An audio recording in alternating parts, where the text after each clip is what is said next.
میں اصل بات یہ کر رہا تھا کہ اللہ نے انسان کو تربیت کا محتاج بنائے, اور قرآن میں جو بدترین شخص ہے نا, اس کے لیے قرآن کے الفاظ کیا ہیں کہ جب اس کو نصیحت کی جائے تو یہ بجائے اس کے کہ چلو نصیحت سمجھ میں نہیں آئی, یہ عمل نہیں کیا, نہ یہ بالکل نصیحت کے اگینسٹ چلنا شروع ہو جاتا ہے. جب تک نصیحت نہیں کی تھی تو اس بات کا امکان تھا کہ ٹھیک بھی ہو سکتا ہے اور اسی برائی پہ بھی, لیکن جب کسی نے سمجھا دیا تو اب اس نے قسم اٹھا لی کہ اب میں برا ہی رہوں گا. وجہ کیا؟ یہ عزت نفس کا مسئلہ بنا لیتے ہیں. تو اللہ فرماتے ہیں ایسے لوگوں کا ٹھکانہ, ایسے لوگوں کے لیے کیا کافی ہے؟ جہنم کافی ہے ان کے لیے. یعنی اس کے علاوہ یہ سدھرنے والے نہیں ہیں, کیونکہ سدھرنے کا ایک راستہ ہے تربیت, اور تربیت کے دروازے انہوں نے اپنے لیے کیا کر دیے ہیں؟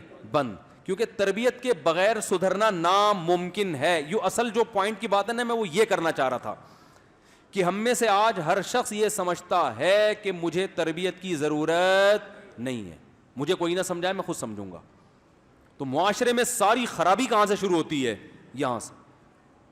میں خود سمجھدار ہوں بھائی, آپ کتنے بڑے ہو جائیں آپ کو پھر بھی تربیت کی ضرورت, اور آپ لوگوں کے لیے اپنا سینہ لوگوں کے لیے کشادہ رکھیں کہ میری غلطی پر مجھے ٹوکا جائے, اور اگر کسی کو اس کی غلطی پر ٹوکا جا رہا ہے اور وہ رجوع کر رہا ہے تو آپ کی نظر میں اس کی عزت کم نہیں ہونی چاہیے بلکہ بڑھنی چاہیے. آپ یہ نہ سمجھیں یہ عالم نہیں ہے, یہ پڑھا لکھا نہیں ہے, اس کو تو پتہ ہی نہیں تھا, ہم نے بتایا ہے.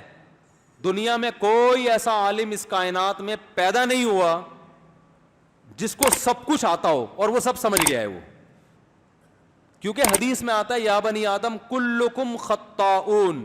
اللہ تعالیٰ فرماتے ہیں اے آدم کی اولادو, تم میں سے ہر شخص غلطی کرتا ہے. تو اس سے نبی نے کسی کو مستثنا کیا؟ پیغمبروں سے بھی خطا ہوتی ہے, مگر ان کی اصلاح کون کرتا ہے؟ وہ اللہ کرتے ہیں, وہ لوگ نہیں کرتے. وہ اللہ سے براہ راست تربیت لے رہے ہوتے ہیں. گناہ نہیں ہوتا, خطا ہوتی ہے. گناہ اور خطا میں فرق ہے. سوچ میں غلطی ہو گئی, خطا ہو جاتی ہے, ان سے گناہ نہیں ہو سکتا. تو ہر انسان سے جب غلطی ہوتی ہے تو وہ اس کا مطلب تربیت کا محتاج ہے. تو میں جلدی سے وہ آیت کمپلیٹ کر دوں. اللہ نے فرمایا وَيُعَلِّمُهُمُ الْكِتَابَ, کتاب سکھائے گا کون؟ نبی. تو اس سے مراد وہ آیتیں نہیں ہیں جن کا غیر مسلموں سے تعلق ہے. افحسبتم, یہ آیتیں جن سے قرآن کا اللہ کا کلام ہونا سمجھ میں آئے, یہ آیتیں بہت آسان ہیں, اس کے لیے کسی سے سیکھنے کی ضرورت نہیں. یہ اپیل کرتی ہیں نیچر کو. تبھی بہت سے غیر مسلم قرآن پڑھ کے کیا ہوئے ہیں؟ مسلمان ہوئے. حضرت عمر نے قرآن کی چند آیتیں سنی تھی, اسلام قبول کر لیا تھا. نجاشی نے قرآن کی آیتیں سنی تو اب یہ نہیں کہ اس کی شرح تلاش کی, اس نے ایک دم آیتیں سن کے اس کی داڑھی رو رو کے تر ہو گئی, اور جتنے پادری بیٹھے تھے سارے پھوٹ پھوٹ کے رو رہے تھے. لیکن قرآن کی کچھ آیتیں ایسی ہیں جب تک نبی نہیں سمجھائیں گے وہ سمجھ میں نہیں آئیں گی. اچھا, اگلا مقام اللہ نے جو اصل میرا ٹاپک تھا, فرمایا وَيُزَكِّيهِمْ, نبی ان کا تزکیہ کریں گے. تزکیہ کو آسان لفظوں میں ٹریننگ, تربیت, یعنی انسان کو انسان بنانا حقیقی معنوں میں. تو یہ صحابہ نے قرآن پڑھ کر براہ راست ان کا تزکیہ نہیں ہوا, بلکہ نبی نے پریکٹیکلی ان کا تزکیہ کیا ہے. کیسے کیا؟ اس کی بہت ساری مثالیں ملتی ہیں.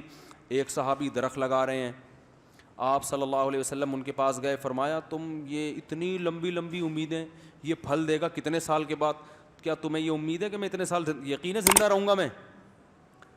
دیکھو آپ صلی اللہ علیہ وسلم نے پریکٹیکلی ان کی تربیت کی کہ دنیا دل لگانے کی جگہ نہیں ہے. دوسری طرف آپ ترغیب دے رہے ہیں, جس نے درخت لگایا مر گیا, جب تک چرند پرند بھی اس درخت سے کھاتے رہیں گے اسے ثواب ملتا رہے گا. کیا مطلب؟ درخت لگانے سے منع نہیں کیا جا رہا, درخت لگانے میں آپ کی نیت کو صحیح کیا جا رہا ہے. دنیا مقصد نہیں ہونی چاہیے. اتنے لمبی لمبی دنیا کے لیے پلاننگ بے وقوفی ہے. وہ ہے نا, آگاہ اپنی موت سے کوئی بشر نہیں, سامان 100 برس کا پل کی خبر نہیں. تو یہ تو قرآن میں اللہ نے خود کہہ دیا کہ دنیا دھوکے کا گھر ہے, دل لگانے کی جگہ نہیں ہے. تو کافی تھا نا, اتنا کافی ہوتا تو پھر نبی پریکٹیکلی صحابہ جب درخت لگا رہے ان کو جا کے سمجھاتے. یہ عملی طور پر باقاعدہ تربیت کی جا رہی ہے, عین موقع پہ تنبیہ کی جا رہی ہے, بھائی کیا کر رہے ہو, درخت لگا رہے ہو بھائی. ایک صحابی نے گھر بڑا عالی شان تعمیر کی نا, آپ کو دیکھ کے ناگواری ہوئی. ان صحابی نے وہ قبہ گرا دیا اپنا. پھر آپ صلی اللہ علیہ وسلم کا گزر ہوا دیکھ کے خوش ہوئے. آپ نے فرمایا بدترین چیز جس پہ انسان کا پیسہ خرچ ہو وہ تعمیر ہے. آپ ایک دم پریشان ہو جائیں گے, کس قسم کی باتیں کر رہے ہیں آج مولوی صاحب. یہ ٹریننگ ہے, یہ وہی جو میں بیان کرتا ہوں, سب سے پہلے پیسہ خرچ کرو کھانے پر, سریا مکان کے بجائے اپنی ہڈیوں میں ڈالو. سمجھ رہے ہو؟ نہیں آ رہی بات؟